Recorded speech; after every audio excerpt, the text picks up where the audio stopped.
Greig Fraser, you're the cinematographer for Dune Part 2. You actually won an Oscar for your work on Part 1. Did that send you into Part 2 with extra confidence? I think actually it did the reverse. It sent me into part two feeling like we had a lot more to prove. I think that it's quite a humbling experience standing up there in front of your peers and, accepting an award for something that you're incredibly proud of and that the team around you. But I think going into a part two at that point in time felt like a little bit humbling, where we had to make sure that I personally, anyway, improved. Like I couldn't just ride the coattails of a win like that. I felt like we need to be more bold, which I kind of felt like was a really great thing to be given given the permission to be bold. By securing such a success during that award season. And how long after Part 1 did your work begin on Part 2? About 6 hours. Well, I mean, if you after the awards, we pretty much started straight away. So, like we were working. I mean, we were working on part two, sort of pretty much when we wrapped part one. Just in terms of discussions and talking about it. We started talking about the what ifs, and if we were to do that, we could do it there, and how about this, and let's do it like that. And we came up with a whole plan in advance whilst we were finishing up on part one. And then, yeah, during the award season for part one, we were actually in proper prep. So we were doing meetings through the day, looking at set pieces and laying stuff out on stages, and then in the evenings would be sort of going to sort of award shows. So it was a very full on experience. And having already established so much of the world and world building in Part 1, what new challenges presented themselves in Part 2? Well, given that we'd established the multiple sort of planets that we had, we really needed to establish Getty Prime during the day, because we hadn't seen really Getty Prime outside, which is what the arena fight with Fade was good for. And we also needed to establish the Emperor's home world as well. So, but beyond that, we were kind of working in the same space of Arrakis. So trying to give Arrakis some more flavor than we had had before. We wanted to see what the South looked like. The South needed to be different to the North. We wanted to make sure we saw it in a new light. So we started the film in a new way. Like we spitballed a few ideas that first Harkonnen battle at the beginning of part two could be at night. We discussed maybe it's at night, maybe it's day for night, maybe it's but there were we couldn't shoot the night work the same way we shot the night work on part one. So if you remember at the end of part one, they get found by the Fremen, and there's a fight between Jamis and Paul as the sun's coming up. We couldn't shoot the same way because there was too much, just literally too much to shoot. We'd still be there shooting if we did that. So we had to come up with a new way to do it, which was we shot in sun, but we used the premise of an eclipse to help sort of color the atmosphere. And how's your collaboration with Denis Villeneuve this time around? Like, was his approach to this part of the story any different than how he went into Part 1? No, I mean Denis is a very focused director at the all the time. So I think his approach, from my perspective, his approach was the same. He had the same focus and the same kind of laser focused kind of you know storyboard ideas and shot ideas and creative ideas. I think again, as an observer, I think he enjoyed the fact that we'd already had established the story. We'd established the setup for the story, in which case he as a writer and director could really just explore some of the fun parts about shooting in the desert, some of the battles, some of the there's more battles, more explosions, more fun. There's more fun. There's more sandworm riding. There's just more fun to be had in part two, and I think he enjoyed, as did I, really capturing that fun to help the ride be a little more kind of wild. And in a second part to a story in general, having created everything in part one and set up a lot of the exposition, like, is it fun to sort of just play it in the sandbox? Is there that sort of feeling that you get to It's experiment more it's or so play fun. more? It's so fun. And it's also fun because the way we were doing it, like for example, when we were in Abu Dhabi and even in Jordan, actually, we had the support of a good sized crew because we had some big set pieces to film, like some of the the running under the harvester and the shooting the ornithopter and running between the legs, and like there were some big set pieces that we needed to cover. But what was also compelling was that we were able to shoot in the mornings and the evenings some small intimate scenes. So we were to do that sort of every morning and every evening. We'd start the day with a beautiful small intimate scene just to get our creative film juices flowing, and then we'd blow something up in the middle of the day, and then we'd come back and shoot a beautiful little dramatic moment between Chani and Paul, or between Paul and Stilgar, or between Chani and Stilgar. Like there was a ton of little intimate moments that we could shoot in very intimate settings. And so, what we learned from part one was we were able to do a lot of those things with a very small, reduced crew. So we were able to kind of leave the tail of the crew behind and go up and find a remote sand dune out of the way with just, I think, maybe like 10 people and shoot some of these intimate scenes. I feel like, you feel that in the film. I feel like you feel the intimacy of these characters, and you feel, when Paul's talking to Stilgar as he's about to walk across the desert at night, that, you are the only one observing their conversation, and that's because it's true. Like, me, Denis, my focus puller, and a sound recordist, for the most part, that was pretty much the only people that were standing in that space. So I think that that comes across. And beyond the script and the novel, of course, did you have any references or inspirations that influenced your work on this film?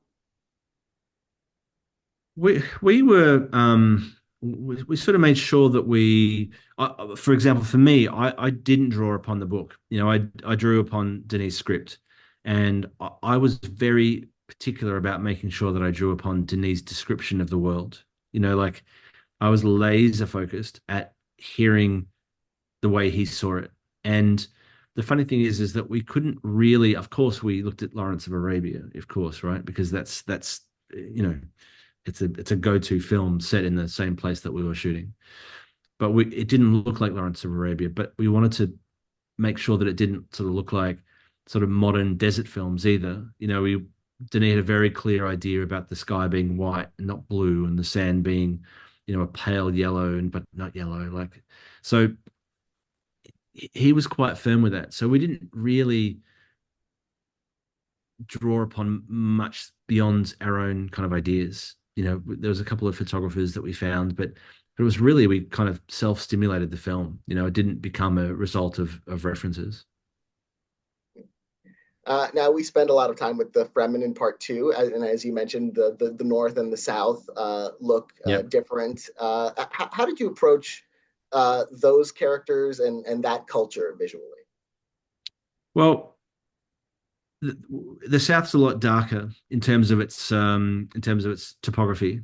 So we need to make sure we found some areas in Jordan that kind of had that darker kind of glassy black ground cover. Um, so it was pretty important that we covered it like that, but also there were more people. Like the whole point of the story, ugh, excuse me, the whole point of the story going south is that that's where the people are. That's where there's a lot of people for him to convert. And it was about seeing people en masse. It was about seeing quite a lot of extra people en masse. So there was a lot more people and a lot more space. That was how we kind of approached it. And the story and the characters take some really dark and sinister turns, especially Paul Atreides. He's on this kind of dark journey of ascending to power. How did you go about visualizing that as he's sort of on the rise, but kind of spiritually kind of descending? Well, one thing that's probably not talked enough about is probably Chani. And I feel like as filmmakers, as an audience, we were sort of observing Paul through Chani for most of the time. There's very clear links to her point of view during the worm writing. Her watching Paul, and like there's clear times that she is watching him. But I think more laterally, as an audience member, we are observing Paul's journey through Chani's experience. I mean, I always felt as a cinematographer that I was kind of observing Paul through Chani's eyes, you know, and it's quite a it's quite a clever take on that story that Denis as a director has brought to it, because you need to feel empathy for Paul, but you also need to sort of understand what he's doing. Yet watching it through Chani's eyes, you kind of don't accept it. Do you know what I mean? You understand it, but you don't accept it. And the clever thing that Denis made, like if you look at the first image in the film, part one, and the first voice that we hear, apart from the Sadaka in the prologue, is Chani's voice. You see Chani talking about how beautiful Arrakis is in the morning when the light's low, and then you contrast that to the end of the film, the last scene of the film, where she's observing the same thing with the same time of day, beautiful light, beautiful low light, but it's a very different tone. She's changed. Chani's changed over that period. So yeah, it's a I think seeing the world through Chani's eyes, and being more with Chani, watching Paul and observing Paul, particularly towards the end as his descent occurs, is kind of the way I think that we tell Paul's story the best. Naturally, both of films incorporate a lot of visual effects. How do you collaborate with the visual effects department on the look and the lighting and how those images are supposed to look? Well, we have an amazing VFX supervisor, Paul Lambert, who really appreciates light, probably more than any other VFX person I know, and frankly, almost as much as me. I didn't think that was possible, but it is. And he also understands that everything, all good VFX stems from the ingredients that you give to the artists that work on the VFX. And so if you're lighting something incorrectly, doesn't feel right, that they'll never make it feel right. So he was quite diligent about making sure, and this is where having a partner like Paul during the shoot was important, because he was quite diligent about backing me when I wanted to shoot things outside, even though logistically it didn't make sense to shoot outside. It's always much better to shoot on a controlled stage where you can control the light, but there were times we wanted the ornithopter in part one and the worm riding to be outside, because it just made the most sense from a lighting standpoint. And to have the backing of the VFX department for good lighting meant that we all win. The whole film wins when you're doing lighting that is appropriate, and then the VFX is appropriate, and then the final film feels natural and I don't know, sort of processed, I guess, is the final result. Did you have a favorite shot or scene from the film that you were especially proud of? I mean, it changes every time I see the film, but I do love the worm riding. I dearly love the worm riding. Like, I love when Paul stands up. There's a profile shot of him standing up, and I love that. I love the stuff we did with Aaliyah. Like, Aaliyah was a little bit of an interesting character, because on the page she only has a few lines. She has a small part in the film, but it's an incredibly important part, and it's also an unusual character. An embryo and fetus in utero, who communicates with her mother, is an unusual concept that maybe works really well in a book and in writing, but then when you try and translate that to film, could be really tricky to translate.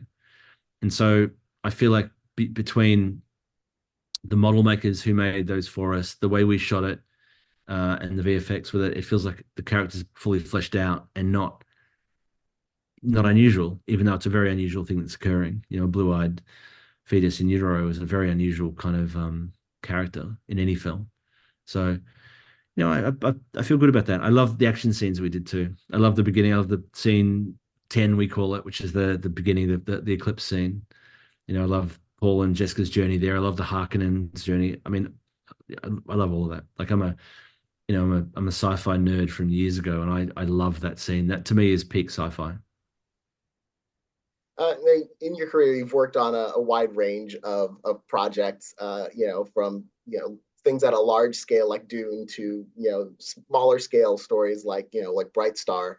How does a blockbuster production compare to something with, say, fewer moving parts?